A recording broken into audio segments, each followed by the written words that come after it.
गपशप के साथ तो एक कप चाय बनती है, मसाला चाय। इलायची, लौंग और दालचीनी, इसको कूट लें। उबलते पानी में डालें, इसके अंदर चाय की पत्ती और चीनी डालिए। बढ़िया मसाला चाय बनाने का मेरा एक छोटा सा राज है। ताजे दूध से बना रेनबो इवेपोरेटेड मिल्क। इसका रिच और क्रीमी टेस्ट चाय में जान डाल दे। ये हुई ना मसालेदार बात। रेनबो इवेपोरेटेड मिल्क, चाय का perfect match. Rainbow Top Gun Season 3.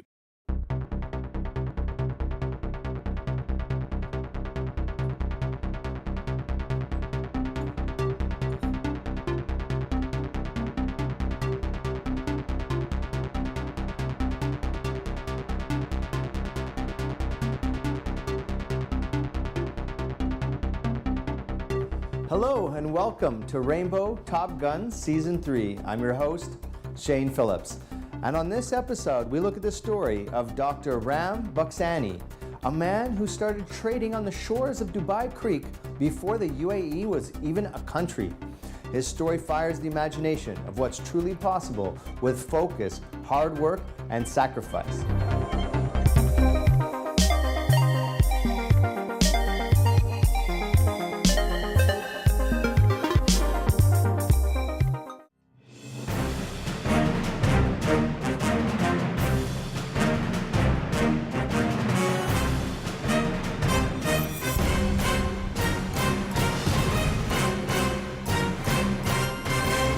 Presented by Nokia, inspired by Cadillac. Dr. Ram Buksani, welcome to Rainbow Top Gun Season 3. Thank you very much, Shane, for having me with you. It's a pleasure to have you here, and I'm always inspired by business people who are as committed to their industry as they are to their community. Can you tell us a little bit more about the community work that you do and what's behind it? Yes, Shane, I have always been feeling that besides business or besides material benefit, we owe quite a lot to our community.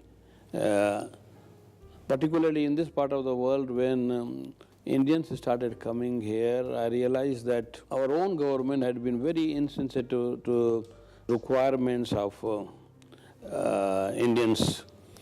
They almost felt that government's responsibility towards overseas Indians is totally zero. The non-resident Indians were treated like non-required Indian. And initially, in 60s and 70s, I would say that returning Indians who were going back home for a short leave, they were considered like smugglers, that the way they were treated and tortured in customs. Because of policies or because of proximity, people may be bringing in contraband goods, but we have machinery to check that, but you cannot take everyone in that category and make them uneasy. So there were many issues relating to community, and that bridging the communication gap was a big affair, and for that Overseas Indian Economic Forum was established in collaboration with the government office here, of which I was the founder chairman, and during that time we could contribute substantially. As a matter of fact, estate duty. We had Draculaean law of estate duty, which compelled a person dying to pay nearly 95% of his assets to the government by way of estate duty. And that was disturbing, that was bothering non-resident Indians more than the Indians living back home. And we from Dubai were successful negotiating and making them aware that this is not in the best interest of the country to continue with estate duty, and it was subsequently abolished. You're an Indian, but you're also a Sindhi. Can you tell us a little bit about the work you've done for the Sindhi community? Yes, besides being Indian, I am Sindhi. I would always say the amount of suffering which Sindhi community has gone through, there is no parallel in the whole world. But in case of Sindhi community, who migrated from their homeland, which is now in Pakistan, they have not even started talking about it.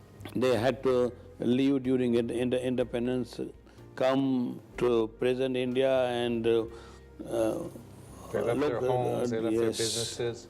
Yes, they left their homes, they left their businesses, and this is the sacrifice they had to do for independence of India.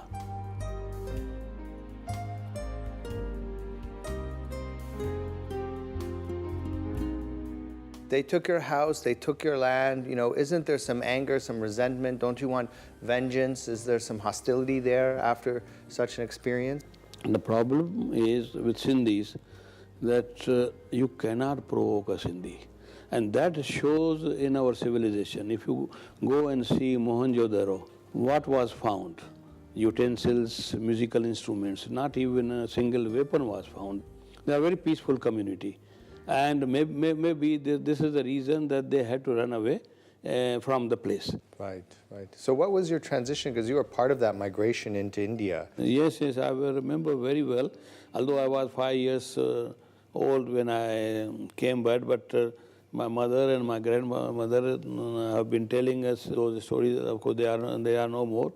But like refugees, we had no place to study, we did not have our own schools to go to, we did not have houses to live.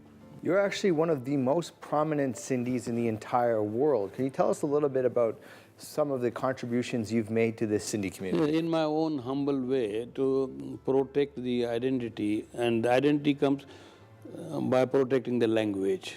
So I have been promoting dramas, literature, by financing the publication of books. Vocal culture is the easy way to retain the identity by retaining language. And opening Sindhi schools within the country, hostels for the girls in different parts of the country, then few hospitals. So in my own humble way I have been doing, and of course wherever I go, I keep on promoting the idea of speaking in Sindhi at home, because without that the language cannot flourish, and without language the community cannot flourish.